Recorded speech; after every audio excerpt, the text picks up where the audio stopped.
Hello everyone, welcome to my YouTube channel. अब हम problem solving method को discuss करने जा रहे हैं। उसके पहले मैंने लेक्चर मेथड को डिस्कस किया है। जिन लोगों को लेक्चर मेथड देखना है तो वीडियो के डिस्क्रिप्शन के में मैं लेक्चर मेथड का लिंक दे दूंगा। इस वीडियो के एंड में जो लिंक प्रोवाइड होगा, जो वीडियो आएगा उसमें भी लेक्चर मेथड का लिंक आ जाएगा, वीडियो दिख जाएगा आपको।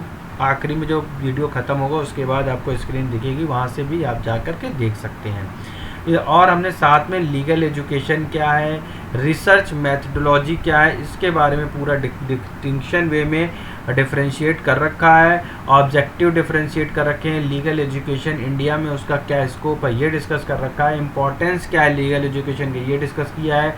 Y legal education is a noble profession ये हमने डिस्कस किया है। उसका वीडियो भी मैं वीडियो के एंड में डिस्क्रिप्शन बॉक्स में दे दूंगा, या फिर वीडियो के एंड स्क्रीन में आपको दिख जाएंगे ये दोनों वीडियो के रेफरेंसेस। तो आज हम बढ़ते हैं अपने अगले मेथड की तरफ, जो कि है प्रॉब्लम सॉल्विंग मेथड। ये मेथड भी काफ़ी इम्पॉर्टेंट है, काफ़ी पेपर में पूछा जाता है। और जितने भी पोस्ट ग्रेजुएट स्टूडेंट्स हैं, LLM के स्टूडेंट्स हैं, या फिर अन्य जगह पे जैसे UGC.NET की तैयारी कर रहे हैं, या फिर जो स्टूडेंट हमारे B.Ed के भी हैं, उनमें भी ये मेथड्स पूछे जाते हैं। तो वो भी ध्यान से देख सकते हैं इस चैनल को, और अपने ये जो भी नोट्स हैं उससे रिलेटेड नोट्स जो है, अगर आपको डिमांड है तो मैं नोट्स भी प्रोवाइड कर दूंगा। ये सारे PPT भी डिस्कस कर दूंगा, आपको फॉरवर्ड कर दूंगा। तो ये जो अप्रोच है, सबसे पहले हम इसको डिस्कस करते हैं। उससे पहले एक छोटी सी रिक्वेस्ट है, अगर आपने चैनल को अभी तक सब्सक्राइब नहीं किया है तो आप चैनल को ज़रूर सब्सक्राइब कर दें और बेल का आइकन प्रेस कर दें, ताकि जो भी नोटिफिकेशन, जो भी वीडियो हैं वो सारे टाइम पे आपको मिल सकें। तो अब हम डिस्कस करते हैं प्रॉब्लम सॉल्विंग मेथड को।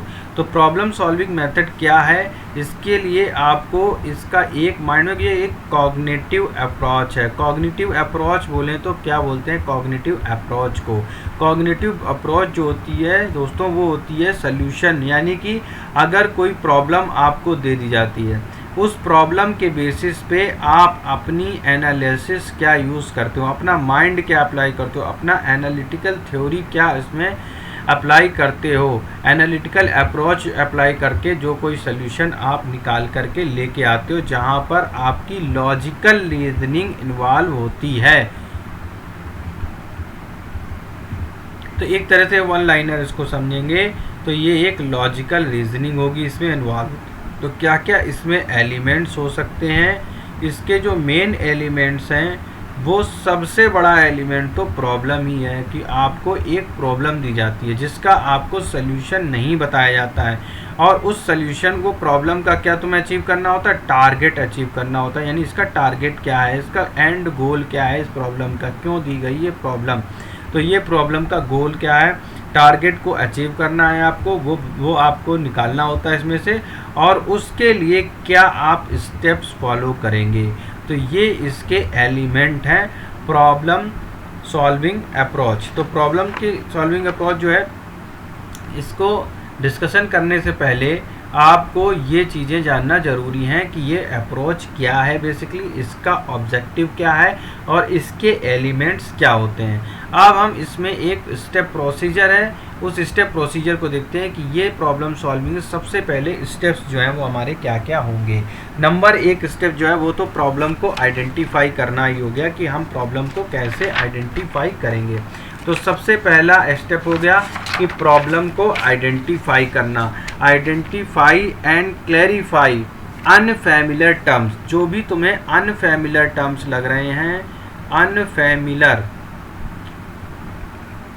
टर्म्स। तो सबसे पहले आपको एक प्रॉब्लम दे दी जाएगी। तो सबसे पहले अगर आपको कोई समस्या दी जाती है, जैसे मान लो मैंने मैथ का एक क्वेश्चन दे दिया आपको सॉल्व करने के लिए, तो कि सबसे पहले कि क्या है कि आप x की वैल्यू फाइंडिंग करिए। तो x क्या है, अनफैमिलियर टर्म है, तो इसको आइडेंटिफाई करना है। या फिर हमने कोई लॉजिकल रीजनिंग आपको दे दी कि काफ़ी सारे जो इस तरह से बने हुए हैं, और उसके बाद नेक्स्ट मैंने पैटर्न दिखा दिया, ये पैटर्न।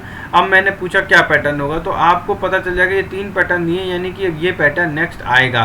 तो सबसे पहले तो आइडेंटिफाई करना कि क्या चीज़ तुम्हें क्लियर नहीं, क्या आइडेंटिफाई करना है, यानी कि उनका पैटर्न कैसे होगा। ये चीज़ समस्या को पहचानना कि समस्या क्या है, और उसमें जो अनफैमिलियर है, जो नहीं पता है आपको, जिससे आप परिचित नहीं हो, उसको पता करना प्रॉब्लम में। ये पहला गोल होना चाहिए आपका।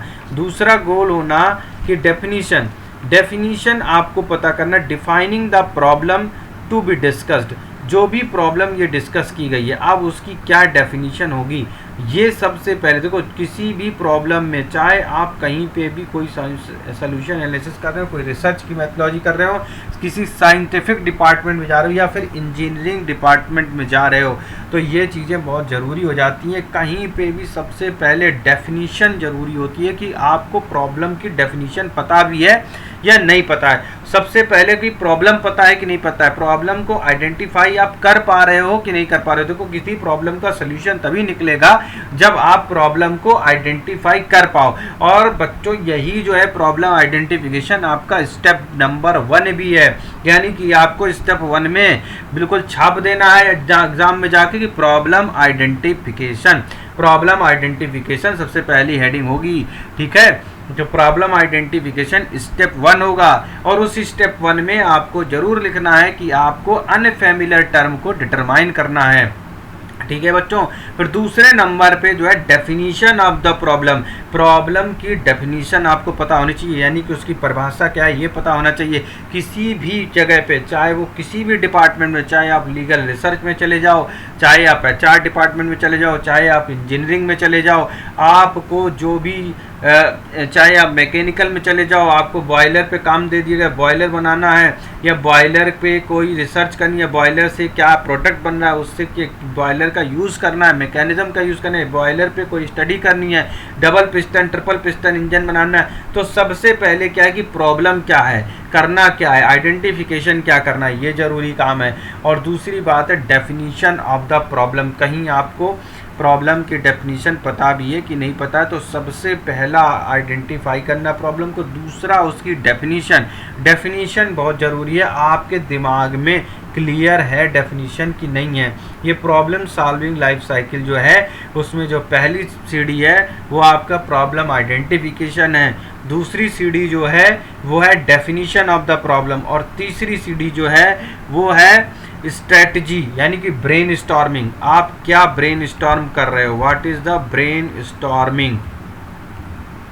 एनालिसिस क्या यूज़ कर रहे हो, एनालिसिस यूज़ करना, उसके ब्रेन स्टॉर्मिंग करना आपके ये प्रॉब्लम में बहुत ज़रूरी है कि आपको प्रॉब्लम की ब्रेन स्टॉर्मिंग करना, एनालिसिस करना।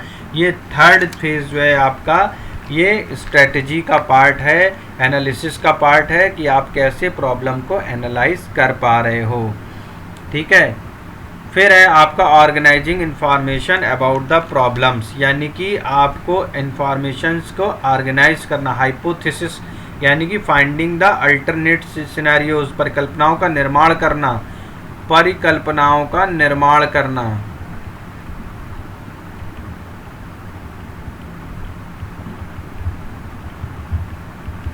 हाइपोथेसिस लगाना अपनी। ये इम्पॉर्टेंट एक्सरसाइज है आपके लिए कि आप हाइपोथेसिस कर रहे हो, कि हाइपोथेसिस को यूज़ करना, और इसी के अगले स्टेप में आप लिख सकते हो उस हाइपोथेसिस को टेस्ट करना। आपने हाइपोथेसिस लगाया, हाइपोथेसिस को टेस्ट करना।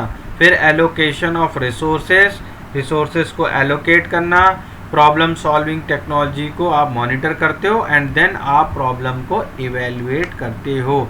तो ये प्रॉब्लम साइकिल लाइफ साइकिल है प्रॉब्लम सॉल्विंग साइकिल की, ठीक है। अब हम इसमें जो है ये सारे एलिमेंट्स तो पढ़ेंगे ही पढ़ेंगे। प्रॉब्लम सॉल्विंग में ये 6 स्टेप प्रोसेस, जो 7 स्टेप प्रोसेस है, ये हम पढ़ेंगे कि क्या हमें करना है और क्या हमें प्राप्त करेंगे हम इससे। इसके बाद जो है हम इसकी कौन कौन सी विधियां हैं, इसमें एनालिटिकल अप्रोच जो है वो, इसके बाद एल्गोरिदम अप्रोच होती है, ठीक है। इसके बाद हेरोस्टिक अप्रोच होती है, ठीक है। 3 अप्रोच हैं मेन, एनालिटिकल, एल्गोरिदम, हेरोस्टिक अप्रोच। और उसके बाद में हम इसकी जो मेरिट्स हैं और डिमेरिट्स हैं ये डिस्कस करेंगे, और उसके बाद हम उसको जो है कंक्लूज़न पे पहुंचेंगे। तो सबसे पहले हम आ जाते हैं प्रॉब्लम सॉल्विंग स्किल के इंट्रोडक्शन पार्ट में, यानी कि ऑब्जेक्टिव क्या है हमारा प्रॉब्लम सॉल्विंग स्किल के पार्ट का। तो हमने डिटेल में समझा दिया, अब हम इसको मतलब शॉर्ट पे समझा दिया, अब हम डिटेल में बताते हैं कि ऑब्जेक्टिव क्या है प्रॉब्लम सॉल्विंग मेथड। देखो, प्रॉब्लम सॉल्विंग मेथड का जो कहा जाता है कि इसके गुरु जो हैं, जो एंसेंट टाइम में इसके गुरु जो हैं वो सुकरात थे। और सुकरात के बाद आया सेंट थॉमस। तो देखो ये मैंने स्टोरी समझाई थी आपको, मैं आज एक बार फिर से समझा देता हूँ। जब भी हमारा लीगल रिलेशनशिप डेवलप हुई तो सबसे पहले सोक्रेटिस थे, सुकरात है ना। सुकरात जो थे ये काफ़ी एक कहते हैं ग्रीक के टाइम पे काफ़ी फेमस प्रोमिनेंट थे, जिन्होंने नेचुरल लॉ की थ्योरी को डेवलप करने के लिए एक रीजनिंग अप्रोच लगाई थी। और रीजनिंग अप्रोच में ये क्या करते थे कि एक प्रॉब्लमेटिक सिचुएशन थी कि वो अपनी ही थ्योरी को प्रॉब्लम की तरह, एक तरह से प्रॉब्लम सॉल्विंग अप्रोच की तरह देखते थे और री इन्वेंट करते थे इसी में, और उसके बाद में वो सोच करके उसी का सोल्यूशन निकालते थे। तो अपनी थ्योरी में काफ़ी ज़्यादा इन्होंने मॉडिफिकेशन समय समय पर करते रहे। ये जो थ्योरी काफ़ी डेवलप कर रहे थे नेचुरल लॉ की, यहाँ की गॉड का एग्जिस्टेंस होता है, गॉड एक है, और उसकी जो है बातें जो हैं काफ़ी मॉरल्स में विद्वान है, नेचर में विद्वान है। अगर हमारे साथ ऐसा हो रहा है तो वो नेचुरल कैलामिटीज़ है या क्या है।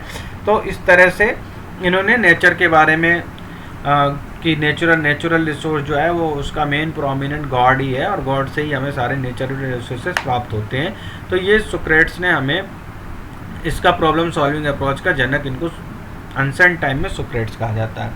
सोक्रेट्स के बाद जो है, सुकरात के बाद जो है वो इनका जो स्टूडेंट था प्लेटो जो है, प्लेटो को ने जो आइडियलिज्म की थ्योरी डेवलप की थी, किसी को जो लॉ के स्टूडेंट है उनको पता होगा, जूरिस्प्रूडेंस जिन्होंने पढ़ी हुई है, तो आइडियलिज्म की थ्योरी डेवलप की थी। आइडियलिज्म की थ्योरी में इन्होंने एक कहा था कि जो है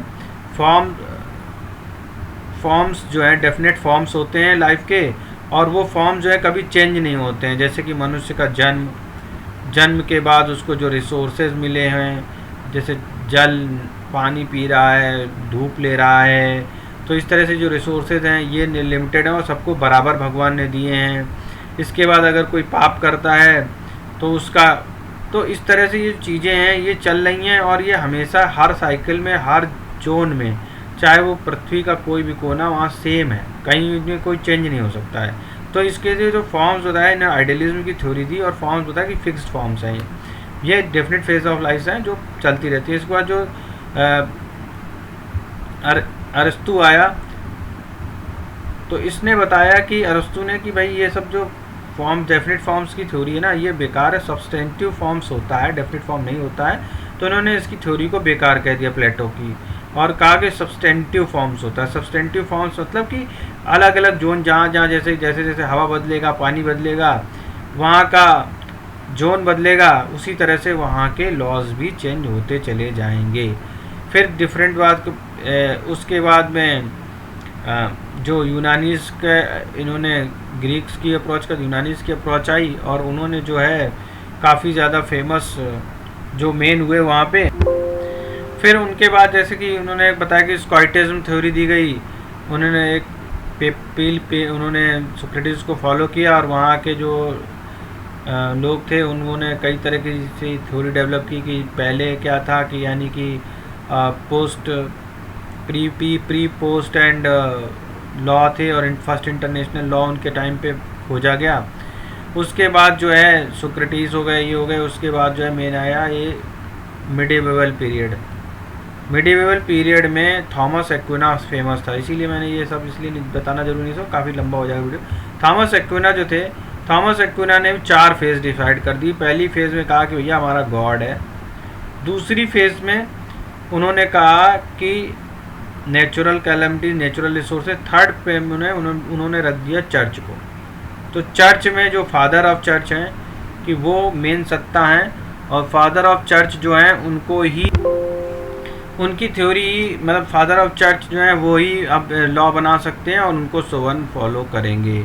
तो इसने भी एक तरह से इसको भी, एक्विना को भी कहा जा सकता है कि ये जो कंसेप्ट है प्रॉब्लम सॉल्विंग मेथड, इसका जनक एक्विना कहा जाता है। मॉडर्न टाइम में अगर पूछा जाए तो जॉन डेबी हैं जो जिनको प्रॉब्लम सॉल्विंग मेथड का जनक कहा जाता है। ठीक है, तो ये क्वेश्चन खैर उनके लिए इम्पोर्टेंट है जो स्टूडेंट में जो ऑब्जेक्टिव प्रश्न आते हैं उनके लिए, लेकिन जो पोस्ट ग्रेजुएशन वाले स्टूडेंट हैं उनको खाली थ्योरी से मतलब उनको कैसे लिख के आना है, उसकी अप्रोच क्या है वो मैं बता रहा हूँ। तो इसमें सबसे पहले जो है प्रॉब्लम सॉल्विंग मेथड में कि जो लेक्चर है वो प्रॉब्लम सॉल्विंग मेथड में क्या होता है कि स्टूडेंट जो है उसको लेक्चर नहीं दिया जाता है प्रॉपर, स्टूडेंट को प्रॉब्लम दे दी जाती है। अब उस प्रॉब्लम में उसे बोला जाता है कि जो प्रॉब्लम दी गई है उसको आप स्टडी करो। अब वो स्टडी करेगा उस प्रॉब्लम को, और स्टडी करने के बाद अपना जो भी नॉलेज है अपना वो नॉलेज अप्लाई करेगा सॉल्यूशन फाइंड आउट करने के लिए। जैसे कि आपने बचपन में गेम देखा होगा कि टनल के अंदर किसी व्यक्ति को डाल दिया जाता है और उसको मैच स्टिक दे दी जाती हैं, और मैच स्टिक दे दे के वो मैच स्टिक रखता जाता है हर मोड़ पे, और उसको बाहर निकलने का रास्ता ढूंढना पड़ता है। तो ये एग्जाम्पल फिट बैठता है इस प्रॉब्लम सॉल्विंग स्किल में। अब इसमें देखो क्या मेन टॉपिक्स हैं, क्या कंसेप्ट है इसका, इसको डिस्कस कर लेते हैं। इसमें जो टॉपिक जो है कि इसमें प्रॉब्लम सॉल्विंग मेथड में ये ट्रेनिंग मेथड एक तरह से होता है। ट्रेनिंग मेथड कह सकते हैं जो रियल वर्ल्ड में प्रॉब्लम को सॉल्व करने के लिए यूज़ कर सकते हैं। तो ये कंसेप्ट इसका क्या एक तरह से ट्रेनिंग मेथड है। ठीक है, वन शॉर्ट नोट ही लिखवा रहा हूँ, खाली खाली वही पॉइंट जो आपको याद रह पाएंगे। ठीक है, तो ये एक तरह की सिचुएशन है जो इंडिविजुअल्स को दी जाती है, और उस इंडिविजुअल वो सिचुएशन को रीड करके अपनी क्रिटिकल थिंकिंग को यूज़ करते हैं, और प्रॉब्लम सॉल्विंग स्किल को नॉलेज को जितनी भी नॉलेज है उनको वो सोचते हैं कि क्या इसकी अप्रोच हो सकती है। तो ये इनमें उनकी जो प्रॉब्लम सॉल्विंग स्किल होगी और जो नॉलेज एक्वायर करेंगे ये दोनों ही मैटर करेंगे, दोनों चीज़ें मैटर करेंगी उसके सॉल्यूशन को फाइंड आउट करने के लिए। प्रॉब्लम मेथड जो है वो इंडिविजुअल पे भी अप्लाई हो सकता है, किसी एक व्यक्ति को प्रॉब्लम। तो सबसे पहले जो ट्रेनिंग मेथड बोला जा सकता है, इसको साफ साफ लिख लीजिए, ट्रेनिंग मेथड। तो समझ में आया ट्रेनिंग मेथड का, मैंने डिटेल में समझा दिया कि ट्रेनिंग मेथड एक तरह से कह सकते हैं जो इनकी क्रिटिकल थिंकिंग और डेवलपमेंट अप्रोच पे डिपेंड करती है कि ट्रेनिंग मेथड में क्या क्रिटिकल। जैसे किसी को कोई असाइनमेंट मिला है तो ज़रूरी नहीं है कि सारे एक ही तरीके से असाइनमेंट को फॉलो करें, सबका अपना अलग अलग तरीका हो सकता है, और वो उसमें अपनी क्रिटिकल थिंकिंग को अप्लाई करके उस असाइनमेंट को कंप्लीट करते हैं। दूसरा ये तरीका है कि प्रॉब्लम सॉल्विंग मेथड, उसमें ये हो सकता है कि एक इंडिविजुअल को भी दी जा सकती है कोई प्रॉब्लम, और ग्रुप ऑफ पीपल को भी दी जा सकती है। जरूरी नहीं है कि खाली एक ही व्यक्ति को दिया, ग्रुप ऑफ पीपल को दी जा सकती है, यानी कि एक इंडिविजुअल को भी दी जा सकती है अलग अलग प्रॉब्लम्स, या फिर ग्रुप ऑफ, अगर बड़ी क्लास है तो ग्रुप ऑफ पीपल्स को वो प्रॉब्लम दी जा सकती है। अब देखो इसका एक डेफिनेट पीरियड होगा, उस पीरियड की जो अवधि है वो पीरियड अवधि को घटाया बढ़ाया नहीं जा सकता। अब ये ऐसा तो नहीं कोई आप प्रॉब्लम दे दीजिएगा, आप अनंत काल तक आप सोचते रहिए, आप सोक्रेटिस जैसे अपनी प्रॉब्लम लेके बैठे रहे और उसको अपनी ही तरह से एनालिसिस करते रहे, बाद में दूसरे लोग आए उनके एनालिसिस पे आगे बढ़े और फिर उन्होंने कहा कि नहीं ये प्रॉब्लम नहीं, ये प्रॉब्लम सही है। तो ऐसा तो नहीं है, आप तो सिलेबस नहीं कंप्लीट कर पाओगे। तो इसमें ऐसा है कि एक डेफिनेट पीरियड दिया जाता है, उस डेफिनेट पीरियड को घटाया या बढ़ाया जाना सही नहीं है, उसको घटाया बढ़ाया नहीं जा सकता है। ठीक है, पीरियड का टर्म जो है वो चेंज नहीं हो सकता है। तो इसका जो बेसिक रूट क्या है, वो बेसिक रूट है इसका ट्रेनिंग मॉडल।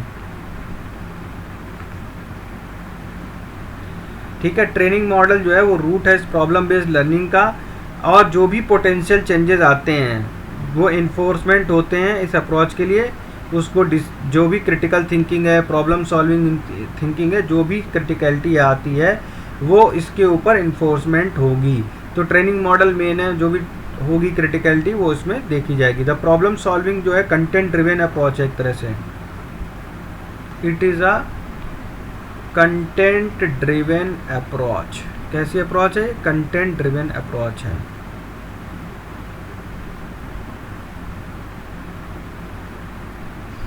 तो कंटेंट ड्रिवेन अप्रोच है, और स्टूडेंट इससे क्या होता है, इसको कॉन्फिडेंस स्टूडेंट का काफ़ी ज़्यादा बूस्ट हो जाता है।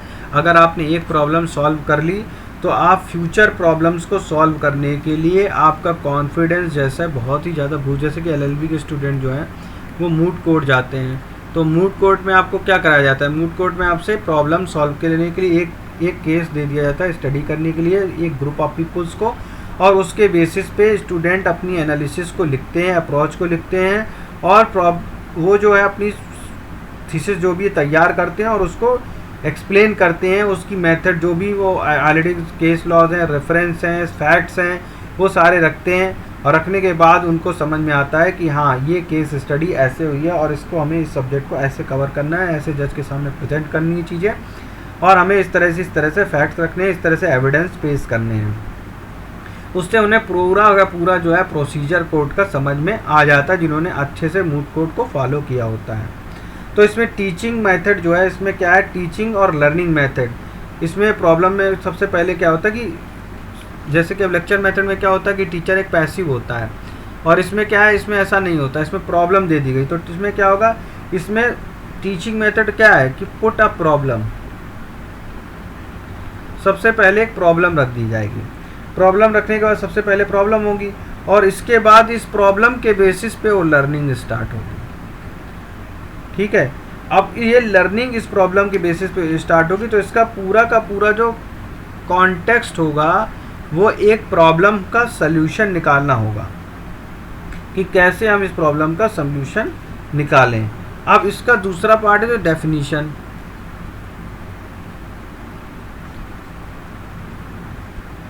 डेफिनीशन ऑफ अ प्रॉब्लम, ये बहुत इंपॉर्टेंट है कि प्रॉब्लम की डेफिनीशन आपको पता होनी चाहिए। तो डेफिनीशन क्या होगी, डेफिनीशन जो होगी इसकी, ये बहुत ज़्यादा इम्पॉर्टेंट है कि कंसेप्ट जो है उसमें क्या इन्वॉल्व होने वाला है, वो डेफिनीशन कैसे आप पता करोगे। तो अब इसमें देखो कहाँ कहाँ से कैसे कैसे इसका डेफिनीशन में क्या क्या टर्म इन्वॉल्व होंगे। तो इसमें टीचर जो है एक हाइपोथेटिकल प्रॉब्लम रखता है जिसको वो डिफाइन करना होता है। ठीक है, तो उसमें क्या होता है, वो सिचुएशन रख देता है टीचर बच्चों के सामने, और बच्चे क्या करते हैं उसमें अपनी अपनी लॉजिकल रीजनिंग अप्लाई करते हैं।